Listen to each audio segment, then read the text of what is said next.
It reminds us of the essence of what the world seeks to preserve: the splendor of nature and the delicate balance of life that sustains us all.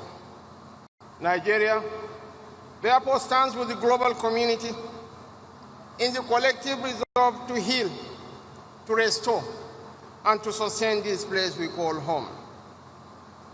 We are here because the earth speaks to us. It speaks not in words, but through the devastations we witness every day, through the floods that wash away entire communities, through the droughts that parch our farmlands, through the hurricanes that batter coastal towns, through the wildfires that consume ancient forests, through the heat waves that choke our cities, and through the conflicts that happen because of all of this. The earth speaks in the language of loss and warning. It tells us that our survival is tied to its well-being. These are the cries that have compelled us to gather from one city to another in pursuit of one shared purpose: to save the only home we have. So I bring to you today not only the goodwill of His Excellency, President Bola Ahmed Tinubu, but the assurance of Nigeria's unflinching commitment to climate action. We thank the government and people of the Federative Republic of Brazil for their exceptional hospitality.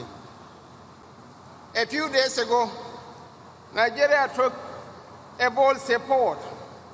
We approved two landmark instruments: the National Carbon Market Framework and the Climate Change Fund. These are the pillars of our climate finance architecture. They are designed to build a transparent and high-integrity carbon market aligned with Article 6 of the Paris Agreement. Through them, we can generate, trade, and retire carbon credits with credibility and fairness. We can mobilize billions of dollars in climate investments to finance adaptation, resilience, and green industrialization. The proceeds will flow into the Climate Change Fund to support communities most affected by climate impacts. To guide this journey, we have launched a 5-year carbon market roadmap. This will establish an emissions trading system and a carbon tax regime strengthened by fiscal incentives that reward clean innovation. Excellencies, distinguished ladies and gentlemen, Nigeria's third nationally determined contribution, validated and submitted in September 2025, marks an ambitious step in our climate journey. It commits us to an absolute emission reduction of 32% by 2035 and chart our way to net zero in the long run, supported by strategies across energy, agriculture, transport, waste, and industry.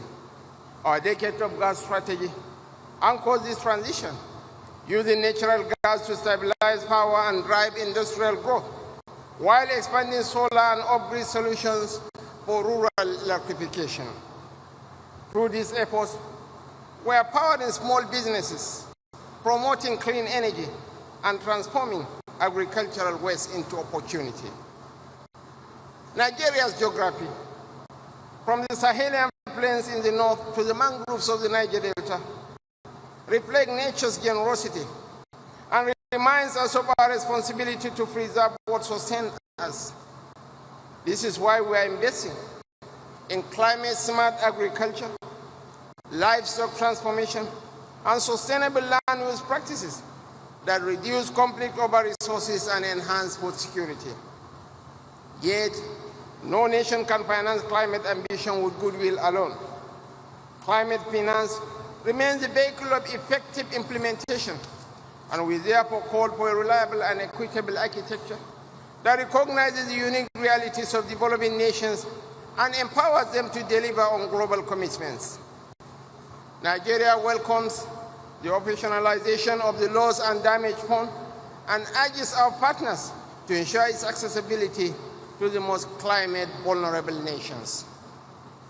Nigeria asserts that Africa's voice must not echo as a cry of vulnerability, but a chorus of innovation. Our continent is rich in renewable resources, biodiversity, and useful ingenuity. I hereby say with absolute certainty that we are not the problem. We are an integral part of the solution.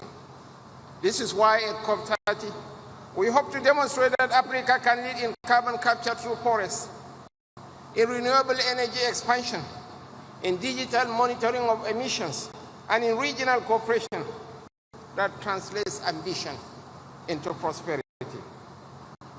Excellencies, let COP30 be remembered as the moment when the world moved from pledges to performance, from ambition to action, and from dialogue to delivery.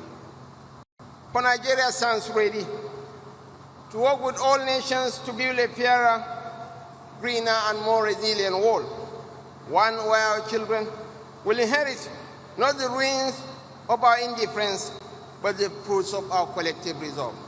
Thank you so much.